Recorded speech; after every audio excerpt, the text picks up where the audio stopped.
एक legendary 4x4 off roader and above average city car Jimny India में अपना impact क्यों नहीं बना पाई। हमने शूट करना स्टार्ट ही किया था और बारिश होनी शुरू हो गई।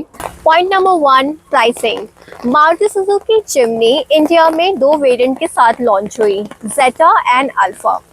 इसका जेटा वेरिएंट आपको 13 lakhs and alpha variant 15 lakhs एक शोरूम प्राइस में मिलता है और ऑन रोड प्राइस होते होते जेटा आपको 15 लाख और अल्फा आपको 17 लाख में मिल जाता है।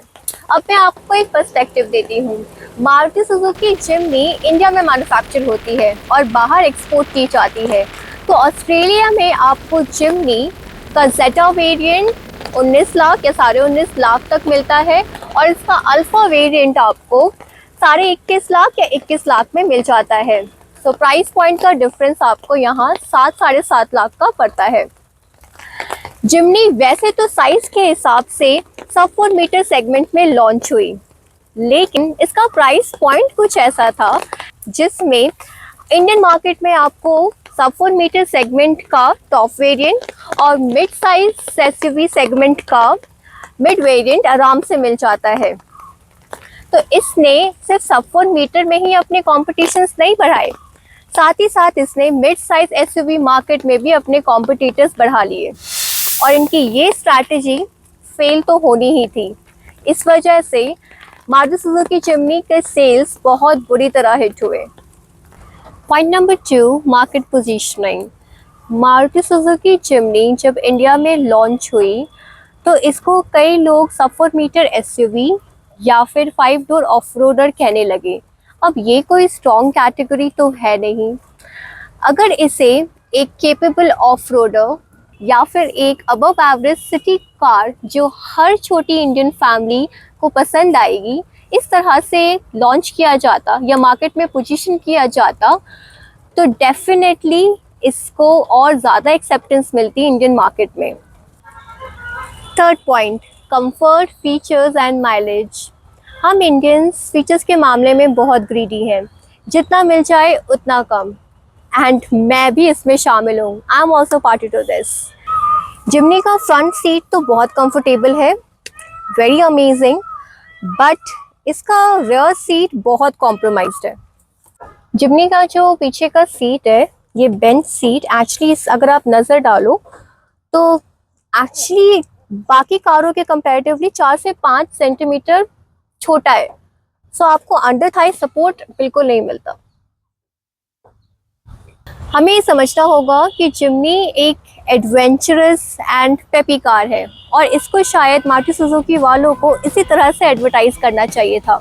जब जिमनी लॉन्च हुई तो इस पे टच स्क्रीन आ रहा है, इसमें हेडलाइट वॉशर आ रहा है, इन बातों पे ज़्यादा ध्यान दिया गया, जिसकी वजह से इसे हम फीचर्स के लिए कंपेयर करने लग गए। अब हमारे इंडियन मार्केट में जितनी अदर एसयूवीज़ हैं उनमें बहुत सारे फीचर्स आते हैं, एंड एज एन इंडियन अगर मैं अपनी फैमिली के लिए कोई कार खरीदना चाहूँ तो ज़रूर कंफर्ट एंड फीचर्स पे ध्यान दूंगी। इस वजह से जिमनी की एक रॉन्ग मार्केटिंग स्ट्रैटेजी की वजह से इसका सेल्स हिट हो गया। Fourth point, space.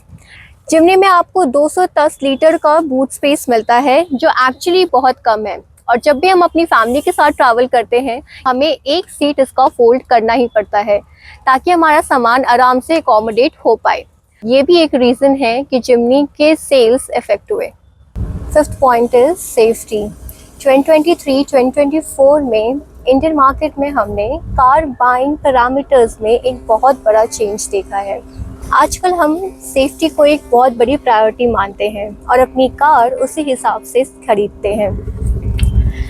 जिमनी ने NCAP global NCAP crash test में 3 स्टार रेटिंग लाई है और मेरे रिसर्च के हिसाब से अभी भी इंडियन मार्केट में एक एक्सेप्टेबल सेफ्टी रेटिंग कार के लिए हम 4 स्टार या 4 स्टार एंड अबव को मानते हैं।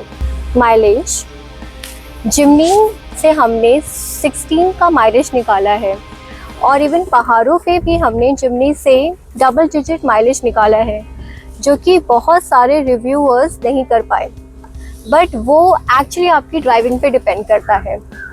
अब जिमनी की लेस माइलेज जिमनी के लिए प्रॉब्लम क्यों है? तो हमें ये समझना होगा कि जिमनी मारुति सुजुकी ब्रांड के साथ एसोसिएटेड है, जिसका मतलब ये है कि लोग एक्सपेक्ट करेंगे कि जिमनी अच्छा माइलेज दे, क्योंकि मारुति सुजुकी ब्रांड का टैगलाइन ही माइलेज है और इसी वजह से हम इसे माइलेज के साथ एसोसिएट करते हैं। मारुति को ये क्लियरली एम्फसाइज करना चाहिए था कि जिमनी एक माइलेज कार नहीं है, बल्कि ये एक cult and legendary off roader है with a twist of accommodating a small and happy family. Jimny is an absolute head turner and it's definitely gonna bring a smile on the owner's face. Namaste and thank you for watching the video. See you soon.